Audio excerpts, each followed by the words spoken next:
Hello commerce graduate, welcome back to the channel guys. और आज हम आए हैं आपकी यूनिट 3 को लेके। जैसे कि आपने कहा था मैम यूनिट 3 जल्दी बना दीजिए, तो चलिए यूनिट 3 को कवर कर लेते हैं। और यूनिट 3 से भी बहुत इंपॉर्टेंट क्वेश्चन आते हैं स्टूडेंट्स, क्योंकि unit 3 is all about your political and legal environment. इससे पहले हमने इकोनॉमिक इन्वायरमेंट वाला चीज़ें कवर कर ली, ठीक है। आज हम कवर करने वाले हैं बहुत इंपॉर्टेंट यूनिट को। इससे क्वेश्चन बनता ही बनता है, आप देखते होगे। प्रीवियस ईयर में फेमा से क्वेश्चन आया है, कंज्यूमर प्रोटेक्शन एक्ट से क्वेश्चन आया है, पॉलिटिकल इन्वायरमेंट का इम्पैक्ट से क्वेश्चन आया है। तो वो सब हम इसी चैप्टर में डिस्कस करने वाले हैं, ठीक है स्टूडेंट्स। सो वीडियो को प्लीज़ लाइक करिएगा, चैनल को सब्सक्राइब कर दिएगा। जितने भी नए बच्चे हैं, नए स्टूडेंट्स हैं, जो भी चैनल को विजिट कर रहे हैं पहली बार, अगर उन्हें कोई भी वैल्यू मिल रही है तो प्लीज़ चैनल को सब्सक्राइब करिएगा, सपोर्ट करिएगा और वीडियो को लाइक कर दीजिए। और विथ पॉजिटिव माइंडसेट्स चलो हम इसको शुरू करते हैं। तो सबसे पहले हम बात करने वाले हैं इसमें पॉलिटिकल इन्वायरमेंट की। बेटा, पॉलिटिकल इन्वायरमेंट क्या होता है? मैम, पॉलिटिकल इन्वायरमेंट बेसिकली जो पॉलिटिक्स से बना हो, ऐसा हमें समझ में आ रहा है। मतलब पॉलिटिकल इन्फ्लुएंस हो, उसकी वजह से जब बिजनेस पे इम्पैक्ट आता है, ऐसा कुछ कहना चाह रहे हैं।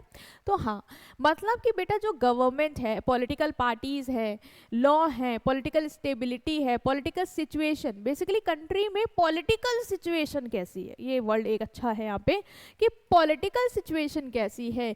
क्या सरकार बार बार अदल बदल रही है, या पॉलिटिकल स्टेबिलिटी है, एक सरकार है जो लंबे समय तक है और वही चला रही है। जैसे 5 साल स्टेबिलिटी, मतलब जल्दी नहीं पलट रही है कि आज कोई बनी कल कोई बन गई, तुरंत तुरंत सत्ता पलटी जा रही है, लोग छोड़े दे रहे हैं सरकार को, ये नहीं है, ठीक है। तो गवर्नमेंट ने कैसी पॉलिसी अपना रखी है, उसने कैसे कानून बना रखे हैं, ये सारे चीज़ें क्या करते हैं बेटा, एक बिजनेस की वर्किंग को इम्पैक्ट करते हैं, इन्फ्लुएंस करते हैं।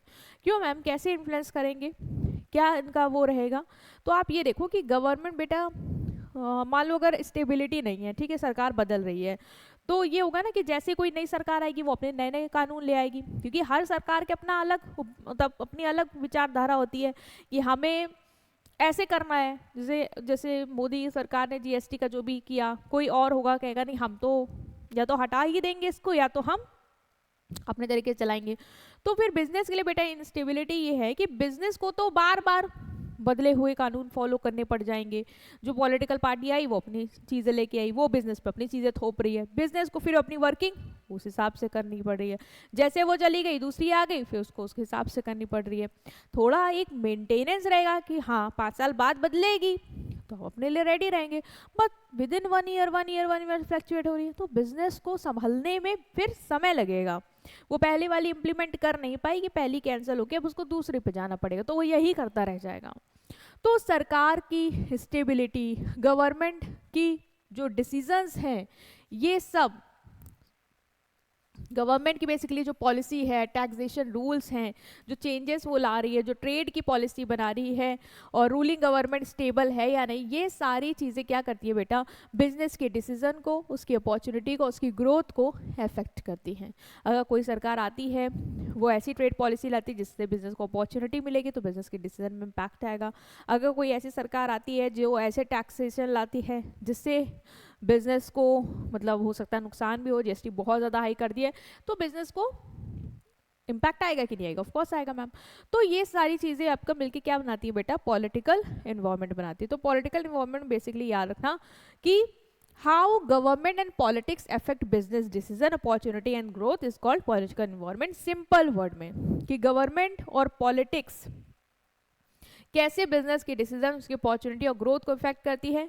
गवर्नमेंट कैसे इफेक्ट करेगी, मतलब इसमें क्या क्या आएगा, गवर्नमेंट की policies, taxation rules, reform, stability of running government and trade policy, ठीक है। नेक्स्ट आता है कि क्या इम्पैक्ट है पॉलिटिकल इन्वायरमेंट का बिजनेस में। आपने देखा कि पॉलिटिकल इन्वायरमेंट का इम्पैक्ट होगा, क्योंकि सरकार जो भी जीएसटी ला रही है, टैक्सेशन रूल्स ला रही है, जो रिफॉर्म्स ला रही है कंट्री में, मान लो नए नए रिफॉर्म्स ला रही है, और उसकी स्टेबिलिटी, ये सब बिजनेस की वर्किंग को इफेक्ट करते हैं। तो कैसे करेंगे? पहला है, अगर पॉलिटिकल स्टेबिलिटी रहेगी तो बिजनेस का कॉन्फिडेंस बढ़ेगा। मतलब अगर गवर्नमेंट अगर स्टेबल है, मतलब बार बार नहीं बदल रही है, तो बिजनेस को लगेगा कि हाँ ठीक है, फिर हम इस सरकार के हिसाब से चीज़ों को फॉलो करके आगे बढ़ सकते हैं, ग्रो कर सकते हैं। अगर उसको डाउट ही रहेगा कि फिर से कोई सरकार बदल जाएगी, फिर से बदल जाएगी, तो वो शायद चीज़ों को नहीं सही से इम्प्लीमेंट कर पाएगा। तो स्टेबल गवर्नमेंट एक प्रिडिक्टेबल इन्वायरमेंट क्रिएट कर देती है, जहां बिजनेस को पता है तो ये सरकार है तो इसी तरीके की चीज़ें चलेगी, तो इस हिसाब से हमें क्या करना है, आगे करना है और चलना है और इन्वेस्टमेंट वगैरह कर सकते हैं लॉन्ग टर्म। और अगर इनस्टेबिलिटी होगी तो इन्वेस्टर्स को यही लगेगा यार फिर से सरकार बदलेगी, फिर इलेक्शन होगा, फिर चीज़ें होंगी, फिर सरकार बदलेगी, बिजनेस पैसा लगाने कोई मतलब नहीं। मान लो कल को कुछ ऐसा नियम कानून आ गया जिससे बिजनेस ठप हो गया तो मेरा तो पैसा डूब जाएगा। स्टेबिलिटी रहती है तो उसको पता रहता है कि नहीं अभी तो ऐसी चीज़ें चल रही हैं, ऐसे ही चलेंगी, वी कैन इन्वेस्ट, तो इफेक्ट करती है। गवर्नमेंट की पॉलिसीज बिजनेस के ऑपरेशन को इफेक्ट करती है। कौन कौन सी पॉलिसीज? टैक्सेशन से रिलेटेड, अब जीएसटी देखो दिवाली से पहले कम किया गया तो बिजनेस पे इम्पैक्ट आया कि नहीं आया? अच्छे सेल, जो इलेक्ट्रॉनिक्स आइटम्स है, कार है, सबकी इंक्रीज हो गई, पहले नहीं थी, तो ये फायदा, ये इफेक्ट हुआ। Labour, trade, FDI, foreign direct investment, licensing, government ने लाइसेंस कितना लगा रखा है, जैसे कोई है कि इस एरिया में आपको बिजनेस करना तो को आपको गवर्नमेंट से लाइसेंस लेना होगा। अगर गवर्नमेंट पहले वाले उस पर चले जाओ, हर चीज़ में लाइसेंस डाल देती थी तो बिजनेस के लिए दिक्कत हो जाती थी कि उसको इतनी फॉर्मेलिटीज़ करनी पड़ जा रही थी। तो ये सारी चीज़ें क्या करती हैं, बिजनेस की कॉस्ट को, प्रोडक्शन को, उसके प्रॉफिट को इफेक्ट करती हैं। ठीक है। Next is change in power and political ideology impact industry. अलग अलग पॉलिटिकल पार्टीज की अलग अलग आइडियोलॉजी होती है, आपको पता है। एक pro business government encourage investment. मान लो एक गवर्नमेंट है वो कहती है हम इन्वेस्टमेंट को बढ़ावा देते हैं, और दूसरी गवर्नमेंट है वो कहती है हम तो ऐसे रूल्स डालेंगे जिससे हम इन्वेस्टमेंट को नहीं बढ़ावा देंगे। तो भाई अलग अलग सरकार है, अलग अलग मान्यता है, और उससे बिजनेस की वर्किंग पे इम्पैक्ट आएगा। वो आएगी तो ये ऐसा कर देगी तो बिजनेस ऐसे इफेक्ट होगा कि उसको इन्वेस्टमेंट मिलेगी, वो आएगी तो रिस्ट्रिक्ट करेगी तो बिजनेस को अलग इम्पैक्ट आएगा। Next is industrial and economic reform effect growth. जैसे कि एलपीजी आपने देखा था, लिबराइजेशन, प्राइवेटाइजेशन, ग्लोबलाइजेशन, इन सब से क्या हुआ, बिजनेस पे असर आया कि नहीं आया? हाँ मैम असर आया। लाइसेंस वगैरह के रिस्ट्रिक्शन हट गए, ग्लोबल मार्केट पे ओपन हो गए हम, और वो भी हमारे यहाँ बिजनेस करने आ गए, और प्राइवेट सेक्टर को काफ़ी अपॉर्चुनिटी, चांसेस मिल गए। तो इन सब से भी क्या होता है, बिजनेस पे असर आता है ना। तो इंडस्ट्रियल इकोनॉमिक रिफॉर्म भी बिजनेस की ग्रोथ को इफेक्ट करते हो, सब पॉलिटिकल एनवायरनमेंट के पार्ट हो जाएंगे। Foreign trade policy influence export and import. जो फॉरेन ट्रेड पॉलिसी है, क्योंकि ये भी तो सरकार ने ही रिफॉर्म लाए होंगे ना, तो गवर्नमेंट का तो रोल है ना। फॉरेन ट्रेड पॉलिसी भी क्या करती है, तुम्हारा इंपोर्ट और एक्सपोर्ट को इन्फ्लुएंस करती है। पॉलिटिकल डिसीजन इफेक्ट टैरिफ, सरकार ही डिसीजन लेती है कि हमें कितना टैरिफ लगाना है, कितनी इंपोर्ट ड्यूटी लगानी है, कितना एक्सपोर्ट इंसेंटिव्स देना है। इससे क्या होता है, तुम्हारे बिजनेस पे असर आता है। मान लो सरकार ने इंपोर्ट ड्यूटी कम कर दी कि तुम अब चीप रेट पे इंडस्ट्री बाहर से सामान मंगवा सकती है, तो इससे बिजनेस पे असर आएगा कि नहीं आएगा? ऑफ कोर्स आएगा। तो बिजनेस की फॉरेन ट्रेड, गवर्नमेंट की फॉरेन ट्रेड पॉलिसी कैसी है, वो क्या सोच रही है कि उसको इंपोर्ट को बढ़ाना है या रिस्ट्रिक्ट करना है, या एक्सपोर्ट को प्रमोट करने के लिए वो कैसे इंसेंटिव्स देना चाहती है, इन सारी चीज़ों से क्या होता है, इन सारी चीज़ों से हमारे बिजनेस पे इम्पैक्ट पड़ता है। Next is political pressure group effect business decision. Trade union, ये सब क्या है, ऐसे ग्रुप्स हैं जो मतलब बिकॉज ऑफ देयर यूनिटी उनको एक पॉलिटिकल पावर मिल जाती है कि वो डोमिनेट कर सकता है। तो ये सारे ग्रुप जिनका एक पॉलिटिकल प्रेशर होता है, जैसे ट्रेड यूनियन हो गए, फार्मा का ग्रुप हो गया, बिजनेस जब आपस में एसोसिएट कर लेते हैं, ये सब गवर्नमेंट की पॉलिसी को क्या करते हैं, इन्फ्लुएंस करते हैं, विच इम्पैक्ट बिजनेस डायरेक्टली। मतलब जैसे कि फार्मर्स हैं, उनको लग रहा है कि गवर्नमेंट उनके लिए ऐसा कानून या ऐसी चीज़ें बनाए, ऐसे डिसीजन ले, ऐसे पॉलिसी ले जिससे उनको इंकरेजमेंट मिले। तो सब लोग जब लड़ने लग जाएंगे कि ये होना चाहिए या ये जो तुम कानून लाए, बहुत बार देखा होगा सरकार कोई कानून लाती है, लोग प्रोटेस्ट करने लग जाते हैं, फिर सरकार को बदलना पड़ता है। उससे क्या होता है, बिजनेस पे की वर्किंग पे असर आता है। Law and order situation impact business cost. Area जहाँ पे पीस और स्ट्रॉन्ग लॉ इन्फोर्स है, वो सब इंडस्ट्रीज को अट्रैक्ट करते हैं। मतलब अगर तुम्हारी कंट्री में पीस है, ठीक है, शांति है और कानून मजबूत है कि कोई गलत नहीं कर सकता, तो वहाँ पे फॉरेन इंडस्ट्रीज़ वगैरह भी आना चाहेंगी और बिजनेस लोग करना भी चाहेंगे। लेकिन अगर हर जगह आप देख रहे हो कि स्ट्राइक्स है, लोग हड़ताल पे उतर जाते हैं, तो भाई बिजनेस कैसे हो पाएगा। इन्वेस्टर भी पैसा लगाने से डरेगा, क्योंकि उसको लगेगा कि पता नहीं कल को इनके बिजनेस के लोग प्रोटेस्ट करने लग जाएं, क्योंकि कानून तो इतना सख्त है ही नहीं इस कंट्री का। तो बाहर वाले भी यहाँ डरेंगे और यहाँ वाले भी डरेंगे इन सब सिचुएशन को देख के। Government support program boost industry, of course, जैसे make in India, digital India, और जो भी सरकार छोटी छोटी स्केल इंडस्ट्रीज़ को बढ़ावा देती है कि हम लोग उनसे खरीदें एडवर्टीजमेंट करवा के या अलग अलग तरीके से उनको सब्सिडी दे के, तो ये सब बिजनेस को क्या करते हैं, इम्पैक्ट करते हैं। वो सब बिजनेस को एक सपोर्ट मिलता है, वो ग्रो कर पाते हैं, तो उनकी वर्किंग पे डिजिटल इंडिया आया, इस सबसे बिजनेस की वर्किंग पे इम्पैक्ट आया कि सारे बिजनेस अब ऑनलाइन पेमेंट ट्रांजैक्शन वगैरह को फैसिलिटेट करने लग गए, तो इन सबसे बिजनेस की ग्रोथ पे इम्पैक्ट आता है। Next is role of government in promoting business. Business कैसे मैम, गवर्नमेंट कैसे मैम बिजनेस को प्रमोट करती है।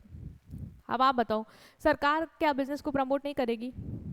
हाँ मैम, सरकार सब्सिडी दे सकती है, टैक्स जो इंडस्ट्री नहीं पे कर सकती है, ज़्यादा अमीर नहीं है मतलब वेल नहीं है, तो उन पर टैक्स कम लगवाना, सब्सिडी देना और इंफ्रास्ट्रक्चर का काम करवाना, है ना, बिजनेस के लिए, कि जिससे सड़कें अच्छी हों और ट्रांसपोर्ट फैसिलिटी बढ़िया हो जाए, है ना, सामान इधर से उधर आराम से चला जाए, ये सारी चीज़ें मैम इस तरीके से। और कुछ गवर्नमेंट अपने सरकारी वेयर हाउस देती है जहाँ पे बिजनेसेस अपने गुड्स स्टोर कर सकते हैं, तो उस तरीके का भी सपोर्ट देती है। तो बहुत सारे तरीक़ों से बिजनेस को गवर्नमेंट सपोर्ट करती है। एक एक करके समझेंगे। पहला है प्रोवाइडिंग इंफ्रास्ट्रक्चर। भाई तुम्हें इलेक्ट्रिसिटी, बिजनेस कर रहे हो ना, क्या रेलवे से सामान नहीं मंगवाओगे, airport, road, internet, electricity, transport facility, ये सब कौन डेवलप कर रहा है, सरकार डेवलप कर रही है। इससे क्या हो रहा है, इंडस्ट्री ग्रो कर रही है।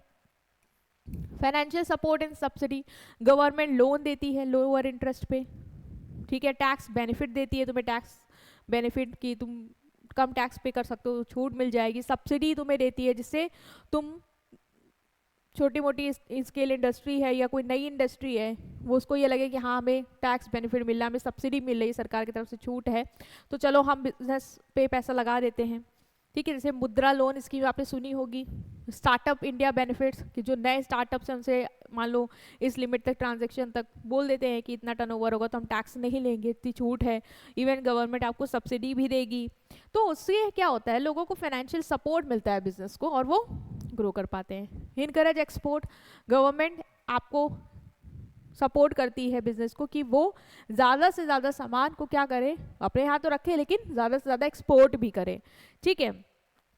तो उसमें सब्सिडी देना, फॉरेन एक्सचेंज पॉलिसी वगैरह बनाना, ड्यूटीज़ हटाना जिससे तुम्हारा एक्सपोर्ट महंगा ना हो जाए, कि बाहर बहुत महंगा रेट हो गई, तुम्हें प्रॉफिट ना हो, तुम बेच ही ना पाओ, तो वो ड्यूटी को कम करना, ये सारे रोल भी गवर्नमेंट के रहते हैं, ठीक है। प्रोवाइडिंग इंफ्रास्ट्रक्चर, ये वही है कि गवर्नमेंट इंफ्रास्ट्रक्चर वगैरह तुम्हें प्रोवाइड करती है।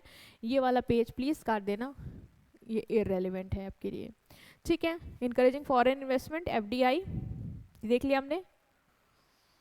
Skill development, promoting industrial growth, हाँ यहाँ पे गवर्नमेंट क्या करती है, इंडस्ट्रियल ग्रोथ प्रमोट करती है, मतलब नई नई पॉलिसी लाती है, जैसे make in India, digital India, ये सब क्या है, ये सारी पॉलिसी जो है उसके जो नए नए रिफॉर्म है, जो चेंजेस आ रहे हैं, उन सबसे वो इन्वेस्टमेंट अट्रैक्ट करती है, वो बिजनेस को प्रमोट करती है कि बिजनेस आराम से रन कर पाए।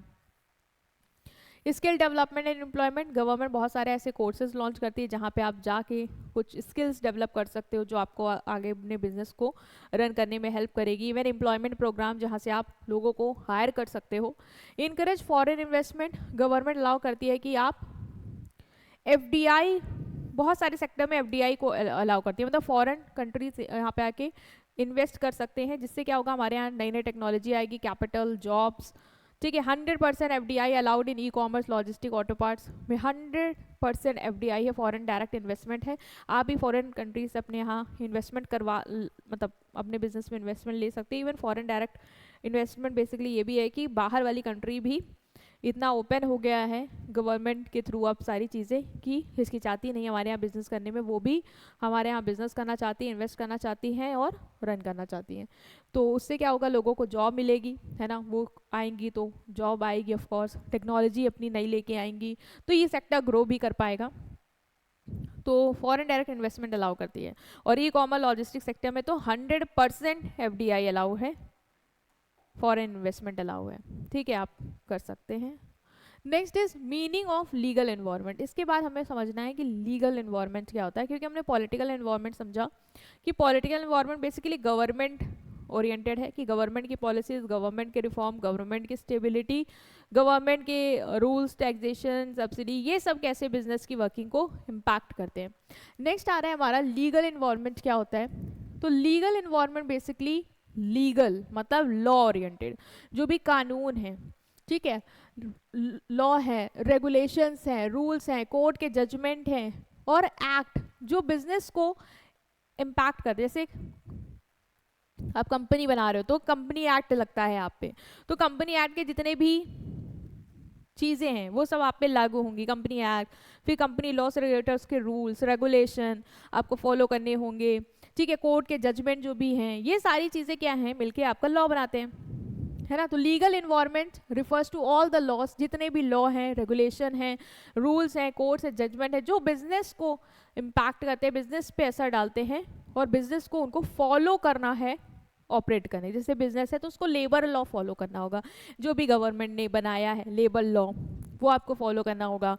इसके अलावा कंज्यूमर प्रोटेक्शन एक्ट बिजनेस के लिए बना है, वो भी उसको फॉलो करना है, और फैमा पढ़ोगे वो भी उन्हें फॉलो करना है। तो मतलब वो सारे लॉ, रूल्स, रेगुलेशंस, एक्ट जो बिजनेस के लिए बनाए गए, बिजनेस की वर्किंग को इम्पैक्ट करते हैं और बिजनेस को उनको फॉलो करना है, वो सब मिलके आपका लीगल एनवायरनमेंट बनाते हैं। तो legal environment is equal to set of laws that control how business start, run, grow and interact with society. वो लॉज जो बिजनेस को कंट्रोल करते हैं कि बिजनेस कैसे चलेगा, वो कैसे रन होगा, वो कैसे इंटरेक्ट करेगा, वो कैसे ग्रो करेगा सोसाइटी में, वो सारे लॉ कानून जो बिजनेस के लिए बने हैं, वो बिजनेस की वर्किंग को इम्पैक्ट करते हैं, वो सब कंट्रीब्यूट करते हैं उसका लीगल इन्वायरमेंट। जैसे consumer law, labour law, tax law, contract law, company law, environmental law, ये सारे क्या हैं, लॉ है। These are set of law जो क्या करते हैं, बिजनेस की वर्किंग को कंट्रोल करते हैं कि बिजनेस कैसे स्टार्ट होगा। जैसे कंपनी है, कंपनी लॉ में पूरा formation of incorporation of company दिया कि कंपनी कैसे बनाओगे, कैसे स्टार्ट करोगे इसको, ठीक है, वो कैसे ग्रो करेगी, कैसे तुम लोगों से, मतलब जैसे अगर पब्लिक कंपनी तो लोगों से कैसे आप कैपिटल रेस करेंगे और कैसे आप इंटरेक्ट करेंगे सोसाइटी में, मतलब कौन कौन से रूल्स है जो आप फर्दर फॉलो करेंगे चीज़ों को करने के लिए, वो सब मिलके आपका लीगल एनवायरनमेंट बनाते हैं। मैम इसकी क्या इंपॉर्टेंस है। अच्छा, कानून बनता ही क्यों है, कानून बनता है आपके सोशल वेलफेयर और जस्टिस प्रोवाइड करने के लिए, है ना। तो वैसे ही बिजनेस में भी जस्टिस देगा ये, मतलब ये इंश्योर करता है कि कंपटीशन फेयर रहे। जैसे लॉ है, अभी पढ़ोगे कंपटीशन एक्ट, ये प्रिवेंट करता है कि मोनोपोली ना हो, कि कुछ बिजनेस जिनके पास बहुत पैसा है वो ग्रो कर रहे हैं और मोनोपोली बनाए हुए हैं, ठीक है, मतलब धड़ल्ले से चला रहे हैं, अपने हिसाब से चला रहे हैं, मन चाहा प्राइस ले रहे हैं, कस्टमर को एक्सप्लॉइट कर रहे हैं। तो जब लॉ रहेंगे ना बेटा, तो मोनोपोली नहीं होगी, अनफेयर मार्केट प्रैक्टिस नहीं होगी, क्योंकि सबको पता है कि कानून की नज़र में है, लॉ बना है, अगर वॉयलेट किया तो हम पे एक्शन लिए जाएंगे। हेल्दी कंपटीशन प्रमोट होगा। तो पहला तो ये है। दूसरा, प्रोटेक्ट कंज्यूमर, भाई कानून रहता है, बिजनेस को पता है कि उन्हें क्या करना है, कानून को फॉलो करना है और उसके हिसाब से चीज़ें करनी। तो जो कंज्यूमर लॉ है, हर बिजनेस को फॉलो करना है, जिसके अंदर उसको ये इंश्योर करना है कि बिजनेस कस्टमर के साथ चीट ना करें, उनको अनसेफ गुड्स ना बेचें, उनको मिसलीडिंग एडवर्टीजमेंट ना दिखाएं। तो ये लॉ क्या करते हैं, ये इंश्योर करते हैं कि बिजनेस कस्टमर को प्रोटेक्ट करें, बिजनेस कस्टमर के इंटरेस्ट को प्रोटेक्ट करें, उनके साथ चीटिंग वगैरह मत करें। नेक्स्ट इज एम्प्लॉयज़ को भी प्रोटेक्ट करता है कानून, सिर्फ बिजनेस में, बिजनेस के लिए कानून सिर्फ कस्टमर के लिए नहीं, एम्प्लॉयज़ के लिए भी है। जैसे लेबर लॉ, ये इंश्योर करता है कि बिजनेस उनको फेयर वेजेस दे, सेफ वर्किंग कंडीशन दे और उनका एक्सप्लॉयटेशन ना करें। अगर ये लॉस ना होते तो बिजनेस अपने मन चाहे चीज़ें कर रहे होते। Build business trust and stability, एक strong legal framework create predictable environment where business feel safe to invest. अच्छा, एक प्रिडिक्टेबल इन्वायरमेंट क्रिएट करते हैं, मतलब जब हमें पता है कि बिजनेस को लॉ फॉलो करने हैं, वो गलत नहीं कर सकता, ना एम्प्लॉयज़ के साथ, ना इन्वेस्टर्स के साथ, ना कस्टमर्स के साथ। तो अगर कोई भी पैसा भी लगाना चाह रहा है, इन्वेस्ट करना चाह रहा है, बिजनेस करना चाह रहा है, तो उसको फील सेफ होगा कि ठीक है, लीगल फ्रेमवर्क दायरे हैं, मोनोपोली नहीं होगी, ये सब नहीं होगा और हम बिजनेस कर सकते हैं, ग्रो कर सकते हैं। टू रिड्यूस बिजनेस रिस्क, अगर आप लॉ फॉलो करते हैं तो आप पे कोई पेनल्टी नहीं लगेगी, आपका कोई लीगल डिस्प्यूट नहीं होगा। अदरवाइज बिजनेस लॉ नहीं फॉलो करेगा तो भाई पेनल्टी तो लगेगी लगेगी। प्रमोट एथिकल बिजनेस प्रैक्टिस, जब आप लॉ फॉलो करते हो तो आप फेयर तरीके से बिजनेस करते हो, ट्रांसपेरेंट रहती हैं हर चीज़ से, ठीक है, आप ऑनेस्ट तरीके से बिजनेस करते हो तो एथिकल बिजनेस प्रैक्टिसेस हो पाएंगी। Encourage foreign investment, clear legal rules related to FDI and trade like FEMA, make India attractive to global companies. Foreign direct investment, जब पता है कि इस कंट्री में रूल्स रेगुलेशन फॉलो होते हैं बिजनेस करने के लिए, हर चीज़ में अलग अलग रूल बने हुए हैं, उसी हिसाब से चीज़ों को करना है, तो बाहर वाली कंपनियां को अट्रैक्ट करता है ऐसा इन्वायरमेंट, उनको लगता है ठीक है, there are rules, there are FEMA, जैसे फॉरेन ट्रेड के लिए, जो ट्रेड के लिए बेसिकली फॉरेन एक्सचेंज को मैनेज करने के लिए रूल है, ठीक है, फॉरेन डायरेक्ट इन्वेस्टमेंट से भी रिलेटेड रूल है कि कितना इन्वेस्टमेंट होगा, उसमें क्या प्रोविजन बने, क्या क्या चीज़ें हैं। तो बिजनेस को, मतलब बाहर वाले बिजनेस को, कंपनीज को सेफ लगता है यहाँ पे बिजनेस करना, क्योंकि उनको पता है यहाँ पे रूल्स एंड रेगुलेशन के हिसाब से चीज़ें चल रही हैं, मनमानी चीज़ें नहीं हो रही हैं, ठीक है। अब मैम हमको बता दीजिए कि कौन कौन से इंपॉर्टेंट मेरे लॉ हैं जिससे क्वेश्चन बन सकता है, बेसिकली कौन कौन से इंपॉर्टेंट एक्ट हैं जिससे मेरे क्वेश्चंस आ सकते हैं एग्जाम में, तो वो हम इंपॉर्टेंट एक्ट्स को यहाँ कवर करने वाले हैं, ठीक है। तो सबसे पहले कंज्यूमर प्रोटेक्शन एक्ट, जो आप पढ़ के आए हो वही है। तो कंज्यूमर प्रोटेक्शन एक्ट बेटा ओल्डर वाला याद रखना 1986 का था, न्यू हम पढ़ रहे हैं 2019। तो कंज्यूमर प्रोटेक्शन एक्ट 2019 का पास किया गया, ये पास किया गया भाई 2019 में पास किया गया। क्यों पास किया गया? कंज्यूमर के इंटरेस्ट को प्रोटेक्ट करने के लिए और जो ओल्डर कंज्यूमर प्रोटेक्शन एक्ट 1986 था उसको रिप्लेस करने के लिए। कब आया? 20 जुलाई 2022 में, 20 जुलाई 2020 में ये इफेक्ट में आ गया, मतलब इम्प्लीमेंट हो गया, लागू हो गया। ये कस्टमर को पता, पहले क्या था कि उसमें डिजिटल के बारे में ज़्यादा बातें नहीं होती। अब आपको पता है कि इन्वायरमेंट बदला है बिजनेस का, डिजिटलाइज हो गई हैं चीज़ें, तो उसमें भी कंज्यूमर को प्रोटेक्ट करना हमें, है ना, कि ऑनलाइन फ्रॉड ना हो कस्टमर के साथ। इसीलिए फिर 2019 आए जिसमें हम डिजिटल वगैरह चीज़ों पे फोकस करेंगे। तो ये प्रोवाइड करता है कि stronger, faster and more digital friendly system to handle customer complain, कि अब जो कस्टमर की कंप्लेन भी है ना उसको कैसे हैंडल किया जाएगा, डिजिटल वे में, कि घर बैठे ही अपनी कंप्लेन करो उसका सोल्यूशन हो जाएगा। तो ये है, it ensure that customer are not cheated, भाई वो भी यही इंश्योर करता था, ये भी इंश्योर करता, बस डिजिटल वाला कॉन्सेप्ट इसमें आया है।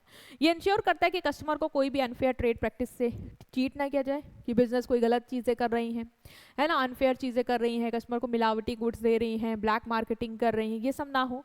और फॉल्स एडवर्टीजमेंट से प्रोटेक्ट करना, कि जो कंपनियां हैं गलत गलत एडवर्टीजमेंट दिखाती हैं कि आप फेयर एंड लवली क्रीम लगाओ बहुत गोरे हो जाओगे, जो कि कुछ नहीं होता।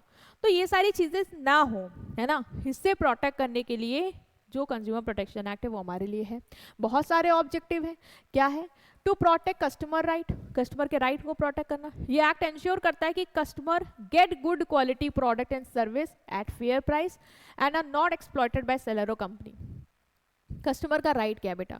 कस्टमर का राइट है कि उसको अच्छे quality of good and services मिलेगा, अच्छे दाम पे, ठीक है, राइट प्राइस में, मतलब जितना प्राइस होना चाहिए उस प्राइस पे उसको अच्छे क्वालिटी गुड एंड सर्विसेज मिले, उसको प्रोडक्ट के बारे में पूरी इंफॉर्मेशन दी जाए, उसके साथ चीटिंग ना की जाए, उसके साथ फ्रॉड ना हो।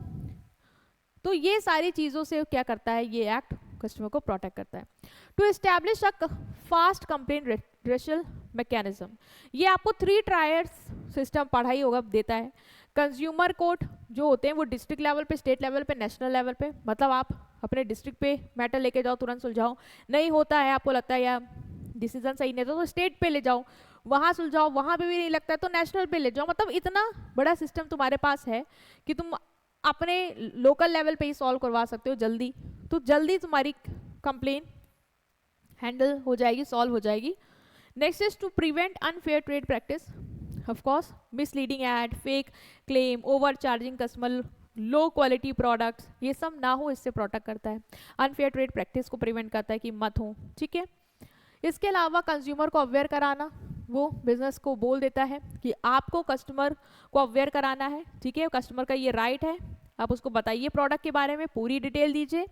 इसके तहत जागो ग्राहक, जागो आप देखते भी हो कि प्रोग्राम भी थे जहाँ पे कस्टमर को अवेयर कराया जाता है उसकी राइट्स से लेके कि कस्टमर आपकी ये राइट्स हैं, आप बिजनेस से, कंपनी से ये चीज़ें पूछ सकते हो और वो आपको बताएंगे, ठीक है, तो अवेयर भी कराता है ये। Next is to promote consumer participation. It involve consumer association and NGO in protecting and promoting consumer right. Consumer से रिलेटेड NGO जो कंज्यूमर के राइट को प्रोटेक्ट करते हैं उन सबको ये प्रमोट करता है। कंज्यूमर एसोसिएशन, कंज्यूमर के ग्रुप जो कंज्यूमर के राइट को प्रोटेक्ट और प्रमोट करते हैं। मान लो अकेला कस्टमर नहीं बोल पाएगा तो वो अपने जो उसकी संस्थाएं बनी हैं कंज्यूमर एसोसिएशन NGO, वहाँ जाके बात रख के सब लोग उसका साथ दे के लड़ सकते हैं। To introduce e filing and online resolution. अब आप घर बैठे अपनी कंप्लेन को फाइल कर सकते हैं ऑनलाइन, कहीं भी से, कोई ज़रूरी नहीं है आप कहीं जाएं। तो अब प्रोसेस जो है बहुत ही सिंपल और पेपरलेस हो गया है, आपको कहीं जाने की ज़रूरत नहीं, घर बैठे ही आप अपनी कंप्लेन को ऑनलाइन रजिस्टर कर सकते हैं, ठीक है। इसके बाद एक और एक्ट समझेंगे, वो है फेरा, उसके ही बाद आया है फेमा। फेरा फेमा दोनों ही, मतलब फेमा ने फेरा को रिप्लेस किया है। अब फेरा क्या है, फेमा क्या है, इसको समझेंगे क्योंकि ये बहुत इंपॉर्टेंट है और पेपर में आने के इसके चांसेस रहते हैं। तो फेरा is basically foreign exchange regulatory act. Foreign exchange regulation act ma'am क्या है, अब आप देखो उसके नाम में क्या बोला है कि ये फॉरेन एक्सचेंज को क्या करेगा, रेगुलेट करेगा। ये एक्ट कब आया था, 1973 में, और जुलाई 1974 में इफेक्ट पे आया, ठीक है। पास कब कर दिया गया था, 1973 में, और इफेक्ट में कब आया है, जनवरी 1974 में। फॉरेन एक्सचेंज रेगुलेशन एक्ट मतलब हमारी कंट्री में, हमारी कंट्री का बाहर वाली कंट्री के साथ लेन देन तो होता ही है, या हमारे यहाँ से कोई बाहर रह रहा है तो हम पैसा बाहर भी भेजते हैं, बाहर से पैसा अंदर भी आता है ना। सामान खरीदोगे तो पैसा बाहर दोगे, वहाँ से कोई तुम्हारे यहाँ का सामान खरीदे वो तुम्हें पैसा देगा, तुम्हारे बच्चे बाहर पढ़ते हैं, तुम्हारे बच्चे कहाँ से आ जाएंगे, मान लो तुम्हारे भाई बहन बाहर पढ़ते हैं, तुम्हारे मम्मी पापा बाहर पैसा भेजेंगे, वहाँ पे तुम्हारा भाई कोई कमा रहा है तो घर भेजेगा। तो मतलब एक्सचेंज तो होता ही रहता है ना, फॉरेन करेंसी का यहाँ से वहाँ होता ही रहता है। तो ये एक्ट बेसिकली उसी को रेगुलेट करने आते हैं कि कहीं कोई गलत काम तो नहीं कर रहा है, मतलब ऐसा तो नहीं कि ब्लैक मनी यहाँ से वहाँ भेज दे रहा है ना, या गलत कामों के लिए पैसा की करेंसी के इधर से उधर की जा रही है, करेंसी की वैल्यू, इंडियन करेंसी की वैल्यू गिराने के लिए, मान लो डॉलर की एक्सचेंज ज़्यादा बढ़ा दे रहे हैं जिससे उसकी डिमांड बढ़ जाए और यहाँ की करेंसी का मतलब रेट गिर जाए, या ऐसा कुछ तो नहीं हो रहा। मतलब इन सब चीज़ों को कंट्रोल करने के लिए फेरा आया। तो बेसिकली इसका मेन एम क्या था, याद रखना, it was introduce to control and regulate foreign exchange transaction. जो फॉरेन एक्सचेंज ट्रांजेक्शन में लेन देन हो रहा है उसको रेगुलेट और उसको कंट्रोल करने के लिए आया था, और कंजर्व करने के लिए इंडियन फॉरेन करेंसी, किंगडम की फॉरेन करेंसी का जो रिजर्व है मेंटेन रहे, कंजर्व रहे। ऐसा ना हो कि हमारी करेंसी बहुत ज़्यादा बाहर चली गई और हमारे पास फॉरेन करेंसी है ही नहीं कि हम कुछ इंपोर्ट करवा पाएँ, तो वो सिचुएशन नहीं आने देना है, लिमिटेड रखना है, which were very limited at that time. क्योंकि आपको पता है ना कि 1991 में इंडस्ट्रियल पॉलिसी आई, लिबरलाइजेशन, ग्लोबलाइजेशन, प्राइवेटाइजेशन, और ये उससे पहले का है। इसका मतलब उस टाइम वही सोच थी गवर्नमेंट की कि हमें बहुत कंट्रोल करके चलना है चीज़ों को, एक बार गुलामी बन गए अब दोबारा ना बने, वो सिचुएशन नहीं आनी। तो बाहर से ज़्यादा पहली बात तो लेन देन पे रोक लगाओ, रोक भी लगाओ, ऊपर से देखो भी यहाँ से पैसा वहाँ कहाँ जा रहा है, वहाँ से पैसा यहाँ आ रहा है तो क्यों आ रहा है। और ऐसा ना हो बेटा कि हमारी करेंसी तो बाहर बहुत चली गई है लेकिन बाहर की करेंसी मेरे पास नहीं है, तो अगर मान लो मुझे फिर बाहर से कुछ मंगाना होगा तो उनकी करेंसी तो मेरे पास है नहीं, तो मैं इंपोर्ट नहीं कर पाऊंगी। तो ये सिचुएशन ना आए इसलिए इन्होंने फेरा इंट्रोड्यूस कर दिया। तो मेन फीचर क्या था, पहला था strict control over foreign exchange.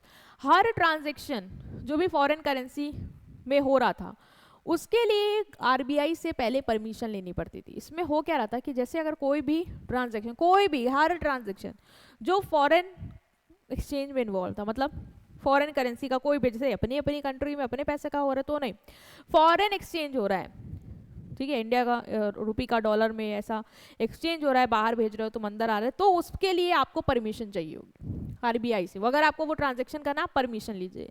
Even small import और रेमिटेंस वर हाईली रेगुलेटेड, मतलब अगर आपको कोई मशीन मंगानी है और आपको बाहर पैसा देना है तो आप सबसे पहले पूछिए, सरकार से परमिशन लीजिए कि आप मंगा सकते हैं, आप ऐसा ये लेन देन करना चाह रहे हो सकता है, अगर वो अलाउ करती तो होगा, दबच नहीं होगा। मतलब हर ट्रांजेक्शन, छोटा सा छोटा ट्रांजेक्शन के लिए आपको सरकार की परमिशन चाहिए होती थी, डेट इज आरबीआई की परमिशन चाहिए होती थी।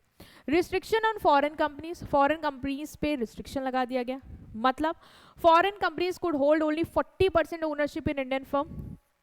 एक 40% रूल आ गया था कि अगर फॉरेन कंपनी यहाँ आती भी है तो 40% ओनरशिप उनकी रहेगी, बाकी 60% जो शेयर को होल्ड करेंगी वो इंडिया के लोग होंगे। मतलब 40% आपके शेयर होल्डर्स हो सकते हैं लेकिन 60% इंडिया के होंगे। तो ये भी एक रिस्ट्रिक्शन था जिससे भाई फॉरेन कंपनी को तो लग रहा था फिर हमारा मतलब ही क्या है यहाँ आने का।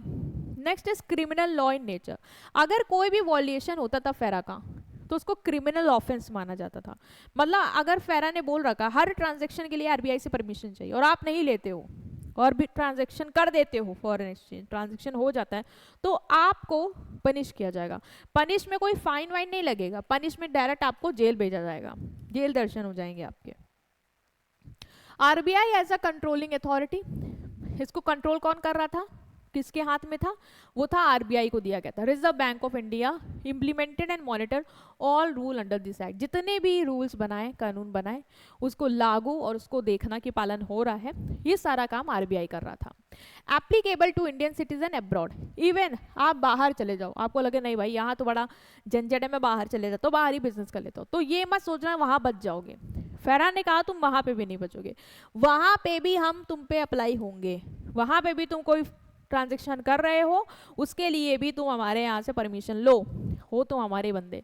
ये मत सोचो तुम बाहर चले जाओगे बिजनेस सेट कर लोगे, अब तुम्हें फॉरेन एक्सचेंज ट्रांजैक्शन की परमिशन नहीं चाहिए होगी, अभी भी आपको परमिशन सरकार से लेनी पड़ेगी, बेसिकली आरबीआई से लेनी पड़ेगी।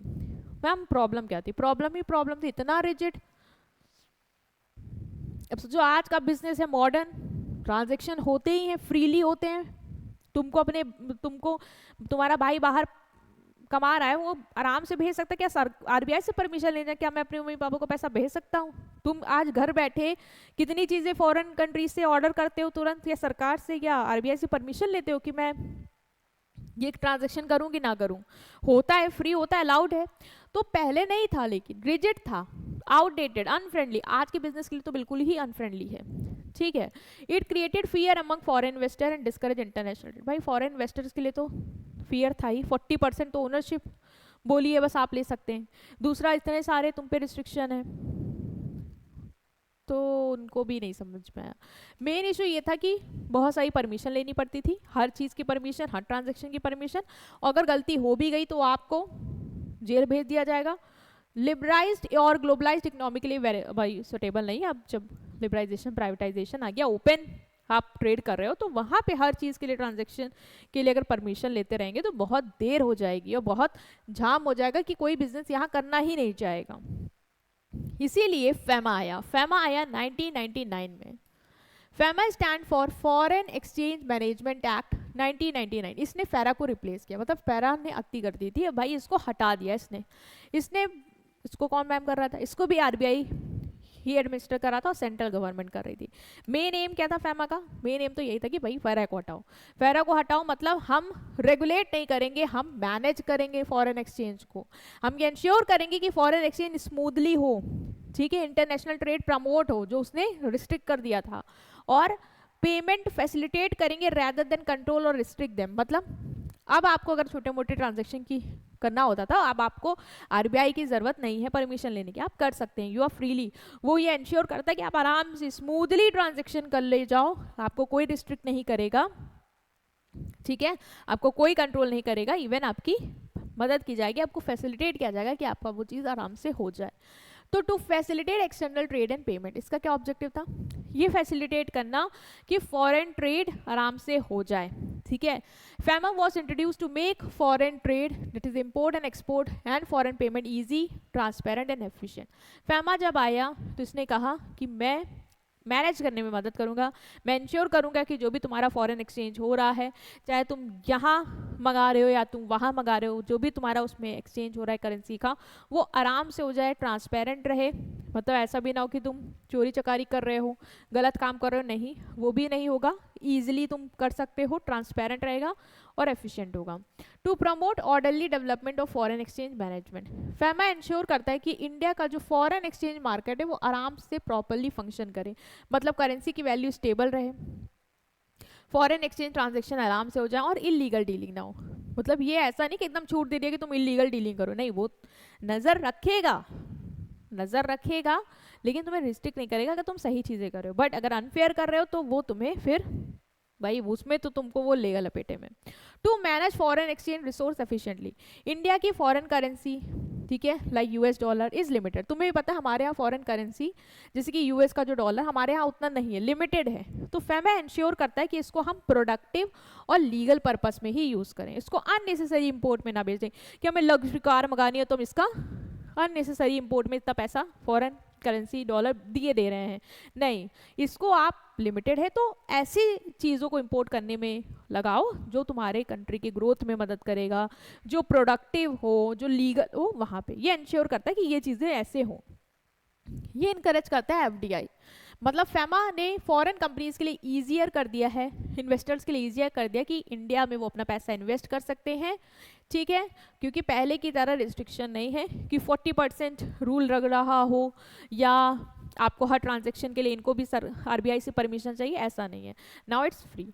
Next is to maintain balance of payment stability, FEMA support करता है पॉलिसी जो हेल्दी बैलेंस मेंटेन करता है foreign exchange inflow and outflow. FEMA ये इंश्योर करता है कि बैलेंस ऑफ पेमेंट का बैलेंस रहे, मतलब बैलेंस ऑफ पेमेंट में स्टेबिलिटी रहे, कि ऐसा ना हो कि तुम इंपोर्ट ज़्यादा कर रहे हो और एक्सपोर्ट कम कर रहे हो, या एक्सपोर्ट कम कर रहे हो इंपोर्ट ज़्यादा कर रहे हो, है ना, मतलब तुम मंगा ज़्यादा रहे हो तो तुम फॉरेन करेंसी ज़्यादा दिए दे रहे हो, लेकिन तुम एक्सपोर्ट नहीं कर रहे हो कि तुम्हारे पास भी वहाँ से आए, तो ये ना हो, ये सिचुएशन ना हो, मतलब बैलेंस रहे, ऐसा ना हो कि तुम आउट हो जाओ करेंसी से, तो वो रहे बैलेंस, ये भी इंश्योर करता है, ये भी ये देखता है कि इस तरीके से चीज़ें मैनेज रहें। तो फेरा का क्या ऑब्जेक्टिव था मैम?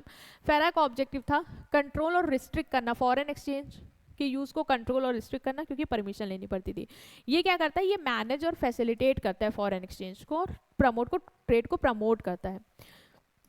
नेचर ऑफ लॉ कैसा है? क्रिमिनल, मतलब अगर तुमने इसको वॉयलेट किया फेरा के रूल्स को तो तुम्हें जेल जाना पड़ेगा, लेकिन यहाँ पे कोई जेल वेल नहीं, पेनल्टी लगती है, मतलब तुम अगर पकड़े गए कुछ गलत करते हुए तो तुम्हें पेनल्टी देनी पड़ेगी, मॉनेटरी पेनल्टी, पैसे वगैरह जो भी वो मांगेंगे, सिविल लॉ है। अप्रोच की बात की जाए तो नेगेटिव इन अप्रोच है, क्योंकि भाई कंट्रोल लगा रहा है, रिस्ट्रिक्शन लगा रहा है, तो नेगेटिव है। ये पॉजिटिव है क्योंकि मैनेज करना है, लिबराइज कर रहा है, ईजी बना रहा है तुम्हारे लिए फॉरेन एक्सचेंज ट्रांजेक्शन। एप्लीकेबिलिटी तो इंडियन सिटीजन और बाहर अगर इंडिया का सिटीजन है तो दोनों जगह लग जाएगा। ये सिर्फ इंडियन के रेसिडेंट पे लगता है और उनके फॉरेन ट्रांजेक्शन, मतलब बाहर चले गए तो नहीं, इंडियन सिटीजन मतलब जो इंडिया में रह रहे हैं रेसिडेंट है उन पे। अथॉरिटी की बात की जाए तो enforce strictly by enforcement directorate, enforcement directorate इसको स्ट्रिक्टली इन्फोर्स करते हैं, ये आरबीआई और सेंट्रल गवर्नमेंट एडमिनिस्टर करता है। पेनल्टी की बात की जाए तो जेल जाना पड़ेगा वॉयलेशन के लिए, और यहाँ पे मॉनेटरी पेनल्टी लगेगी, तो डिफरेंस याद कर लेना, हो सकता आ जाए। ट्रांजैक्शन कौन कौन से आएंगे इसमें? फॉरेन एक्सचेंज डीलिंग बेसिकली आएगी, इसमें तुम्हारा करंट और कैपिटल ट्रांजैक्शन दोनों, मतलब कि करंट जैसे कि तुमने फॉरेन में भाई पड़ता है उसकी फीस दे दी है ना, कुछ छोटा मोटा सामान मंगाया ये सब, और कैपिटल ट्रांजैक्शन बड़ी बड़ी मशीन मंगा रहे हो, इन्वेस्ट कर रहे हो, तो फॉरेन में कोई एसेट में इन्वेस्ट कर रहे हो तो वो ट्रांजैक्शन आएंगे। फॉरेन इन्वेस्टमेंट पॉलिसी में restricted foreign investment in India, ये क्या करती है फेरा? फॉरेन इन्वेस्टमेंट को रिस्ट्रिक्ट करती है, मतलब फॉरेन कंपनी पे इतने रूल्स थोप देती है कि वो डरते हैं यहाँ इन्वेस्ट करने से, लेकिन इसने एफडीआई और ग्लोबल इंटीग्रेशन को इनकरेज किया था, ठीक है। ईयर कब? 1973 से 1999 तक रहा, क्योंकि 1999 से अब तक हमारे यहाँ फेमा चल रहा है, ठीक है, जो हमारे फॉरेन एक्सचेंज ट्रांजैक्शन को मैनेज करता है, उसको प्रमोट करता है कि इजीली हो जाए, ठीक है। तो ये आया। नेक्स्ट एक एक्ट और पढ़ेंगे, दैट इज कॉम्पिटिशन एक्ट 2002, ये भी इंपॉर्टेंट है, ये भी पेपर में आ सकता है और बहुत इजी है। मैम कॉम्पिटिशन एक्ट मतलब क्या? कंपटीशन को प्रिवेंट करना, हाँ तुम्हें भी पता है बिजनेस लोग आपस में कॉम्पिटिट करते हैं, है ना, तो वहाँ पे देखना कि वो अनफेयर कंपटीशन ना कर रहे हों, ठीक है, जिससे कस्टमर को दिक्कत हो। तो बहुत सारी चीज़ें इसमें आएंगी। सबसे पहले हम समझेंगे कि 2002 से पहले क्या था। मैम ये तो 2002 में आया, तो उससे पहले क्या चल रहा था? पहले बेटा MRTP एक्ट चलता था। MRTP एक्ट मतलब monopolies and restrictive trade practices act 1969, ये चल रहा था। ये बेसिकली फोकस करता था कि हमें मोनोपोली को कंट्रोल करना है। मतलब यहाँ पे सरकार का मेन फोकस यही था कि इस लॉ को लाने का, इस एक्ट को लाने का, कि जो भी बिजनेस है वो मोनोपोली ना बना ले। मतलब बड़े बड़े बिजनेस मिलके ऐसा मोनोपोली ना बना ले कि अपने हिसाब से प्राइस सेट करने लग जाएं, कस्टमर को एक्सप्लॉइट करने लग जाएं, ये ना हो। मोनोपोली नहीं बननी चाहिए। तो उस टाइम बन भी नहीं सकती थी क्योंकि कंट्रोल इतना गवर्नमेंट ने अपने हाथ में ले रखा था, इतना रिस्ट्रिक्शन, इतना लाइसेंस, ये सब। तो ये तब था कि मोनोपोली को प्रिवेंट करना, एक फोकस मोनोपोली को प्रिवेंट करना है। लेकिन 1991 जब लिबरलाइजेशन, प्राइवेटाइजेशन, ग्लोबलाइजेशन आया, तो भाई बाहर की भी तो कंट्री आई ना, बाहर की भी तो कंपनी आई ना। तो अब आप क्या सिर्फ मोनोपोली कंट्रोल करेंगे? नहीं, एक नई लॉ की जरूरत थी जहां पे फेयर कंपटीशन इंश्योर करना पड़ेगा, क्योंकि मार्केट फ्री है, कोई भी बाहर से आ सकता है, जा सकता है। तो अब फ्री मार्केट में हमें ये देखना है कि कंपटीशन ऐसा ना हो जाए कि इंडियन कंपनी को सफर करना पड़ जाए। फेयर कंपटीशन रहना चाहिए। इसीलिए कंपटीशन एक्ट 2002 आया। बाद में इसको अमेंड किया गया 2007-2009 में, MRTP को रिप्लेस किया। इम्प्लीमेंट किसने किया? Competition commission of India, CCI। ठीक है, किसने इम्प्लीमेंट किया? Competition commission of India, CCI। Objective क्या था, क्यों आया? ताकि हेल्दी कंपटीशन को प्रमोट करे, मोनोपोली को प्रिवेंट करे और कंज्यूमर के इंटरेस्ट को प्रोटेक्ट करे, क्योंकि भाई कंज्यूमर ही इसमें पिसता है ना। मोनोपोली बन गई, प्राइस मनचाहा बना रहे हैं, तो कस्टमर को ही पिसना पड़ेगा, उसको तो पे करना है। तो कस्टमर को प्रोटेक्ट करना, मोनोपोली को प्रिवेंट करना और हेल्दी कंपटीशन को प्रमोट करना, ये तीन ऑब्जेक्टिव, मेन तीन ऑब्जेक्टिव थे इस एक्ट के। वो सिर्फ मोनोपोली को कंट्रोल करता, लेकिन ये मोनोपोली को प्रिवेंट करना, हेल्दी कंपटीशन को प्रमोट करना और कस्टमर के इंटरेस्ट को प्रोटेक्ट करने के लिए ये एक्ट आया। ठीक है। प्रमोट एंड सस्टेन कंपटीशन, क्या ऑब्जेक्टिव था? ये इंश्योर करना है कि बिजनेस कॉम्पिटिट करें लेकिन फेयरली, मतलब चीटिंग मत करें, ठीक है, प्राइस फिक्सिंग ना करें और कार्टेल्स ना फॉर्म करें कि आप सब बिजनेस में मीटिंग कर ली कि अरे यार सस्ते में क्यों बेचते, चलो एक प्राइस फिक्स कर लेते हैं, इससे नीचे तुम भी ना बेचना, हम भी नहीं बेचेंगे, कस्टमर जाएगा कहाँ, आएगा तुम्हारे पास। ये सब नहीं हो, ये इंश्योर करना। ये एक्ट ये इंश्योर करता है कि बिजनेस अगर आपको कॉम्पिटिट भी करना है तो फेयरली कॉम्पिटिट करिए, चीट करके नहीं। Prevent anti competitive practice, stop company from unfair activities, ये देखता है कि जो बिजनेस है वो एंटी कॉम्पिटिशन प्रैक्टिस ना करें, मतलब प्राइस फिक्सिंग करना, प्रोडक्शन को लिमिट करना, मार्केट को डिवाइड करना, फेक शॉर्टेज क्रिएट कर देना कि कस्टमर को लगे कि गुड्स अवेलेबल नहीं है एंड देन उसको मनचाहे दाम पे बेचना। तो कंपनी अनफेयर प्रैक्टिसेस ना करें, ये इंश्योर करना भी इसका काम है। प्रोटेक्ट कंज्यूमर इंटरेस्ट, इंश्योर करना कि कस्टमर को अच्छी क्वालिटी ऑफ प्रोडक्ट अच्छे प्राइस पे मिले और उसको एक्सप्लॉइट ना किया जाए।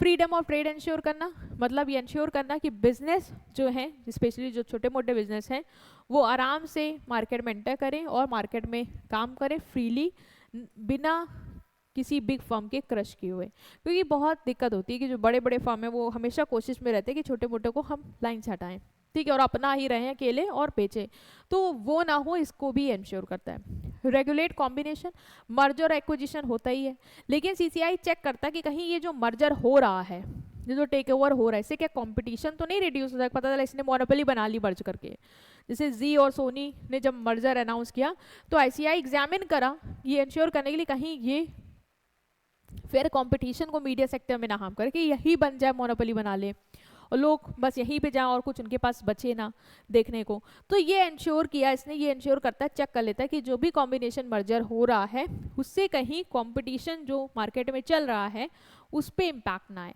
ठीक है, हेल्दी कंपटीशन चलता रहना चाहिए, ऐसा ना हो कि कस्टमर के पास फिर चॉइस ही ना बचे। नेक्स्ट इज रोल क्या है CCI का, that is competition commission of India. CCI basically क्या है, जो इसको कॉम्पिटिशन एक्ट को इम्प्लीमेंट करती है। ठीक है, पहला है prevent anti competition competitive agreement. CCI investigate करती है वो सारे केसेस जहाँ पे फर्म प्राइस फिक्स करती हैं, सप्लाई लिमिट करती हैं, मार्केट को डिवाइड करती हैं, ठीक है, कंपटीशन को एलिमिनेट करने के लिए। उनको लग रहा है कि मार्केट में कंपटीशन है तो हम दोनों क्या करते हैं, मर्ज कर लेते हैं और हम लोग मनचाहे प्राइस पे इस रेट पे बेचेंगे। तो वो ना हो, ये इंश्योर करेगी। दूसरा, prohibit abuse of dominant position. अगर कंपनी अपनी मार्केट पावर को यूज़ करती है कस्टमर को एक्सप्लॉइट करने के लिए या कॉम्पिटिटर को ब्लॉक करने के लिए, तो सीसीआई एक्शन ले लेगी। ठीक है, वो देखेगी अगर आप अपना यूज़ कर रहे हैं, अपनी पावर को यूज़ कर रहे हैं, मिसयूज़ कर रहे हैं, कि आपके पास ही मार्केट की पावर रहे, आप कस्टमर को मनचाहे प्राइस पे बेचें क्योंकि आपके पास पावर है, आपके पास पैसा है, और उस पैसे का यूज़ करके आप छोटे मोटे बिजनेस को दबा रहे हैं और मोनोपोली बनाने की कोशिश कर रहे हैं, तो सीसीआई फिर आप पे एक्शन लेगी। Regulate merger and acquisition. CCI वही रिव्यू कर लेती है कहीं लार्ज कंपनी जो मर्ज कर रही हैं उससे कोई कंपटीशन, हेल्दी कंपटीशन तो नहीं, ये इंश्योर करेंगे रिड्यूस हो जाए, क्योंकि कंपटीशन नहीं रहेगा तो कस्टमर के पास तो फिर चॉइस नहीं रहेगी और ये लोग अपने मन चाहे चीज़ उस तरीके से चीज़ करेंगे। Promote competition advocacy. CCI spread awareness about fair competition through workshop. Business को सिखाना कि फेयर कंपटीशन क्या होता है, आप लोग फेयरली कॉम्पिटिट करिए। ठीक है, ये नहीं कि प्राइस फिक्स करके मोनोपोली बना रहे हो, डर रहे हो, वो नहीं करो तुम लोग। आप लोग फेयरली कॉम्पिटिट करिए, आप जो प्राइस आपको लगता है आप आपके गुड का है वो रखिए और फेयर वे में कॉम्पिटिट करिए। कस्टमर को जहाँ जाना होगा वो जाएगा, मोनोपोली बना के ये सब करके कुछ नहीं मिलेगा। तो वो सिखाता है उनको, वर्कशॉप सेमिनार में उनको एडवाइस करता है। कंज्यूमर प्रोटेक्शन, ये इंश्योर करके कि बिजनेस कॉम्पिटिट फेयरली करें। सीसीआई इनडायरेक्टली किसको प्रोटेक्ट कर रहा है, कस्टमर को ही प्रोटेक्ट कर रहा है कि उसको ओवर प्राइसिंग से बचाया जाए, लो क्वालिटी प्रोडक्ट से बचाया जाए, लिमिटेड चॉइस ना रहे कि सब मर्ज कर ले रहे हैं आपस में ही, और फिर कस्टमर जाएगा कहाँ जाएगा, वो वहीं जाएगा जहाँ एक जगह मिल रहा है, और एक जगह हो सकता है ओवर प्राइस करके दे रहे हैं क्योंकि मोनोपोली बना लिए। तो ये सब ना हो कंट्री में, कस्टमर का इंटरेस्ट प्रोटेक्ट रहे, कंपटीशन हेल्दी रहे, कंपटीशन एलिमिनेट करने के चक्कर में मर्ज ना कर लें, और मर्ज ऐसा भी ना कर ले कि मोनोपोली बनाने के लिए मर्ज हो रहा हो। इन सारी चीज़ों पे नज़र रहती है आपकी कंपटीशन एक्ट और इसकी जो इम्प्लीमेंटेशन अथॉरिटी बॉडी है, that is competition commission of India. तो जो ऑब्जेक्टिव बेसिकली बेटा आपकी कंपटीशन एक्ट ये हैं, वही आप इस पर भी लिख सकते हो, कोई चेंज नहीं है। ठीक है, तो दोनों में एक आंसर लिख सकते हो, पॉइंट्स याद रखना, जो भी ईजी लग रहे हो वो लिख के आ सकते हैं। तो ये है आपका unit political environment and legal environment का। इसके बाद हम नेक्स्ट यूनिट कवर करेंगे। ठीक है, तो उसको भी देख लेना, वो पार्ट भी इंपॉर्टेंट रहेगा आपके लिए। सो प्लीज़ वीडियो को लाइक कर दीजिएगा, चैनल को सब्सक्राइब करेगा और जो भी आपका व्यू पॉइंट रहेगा उसको कमेंट डाउन करिएगा। ठीक है, थैंक यू।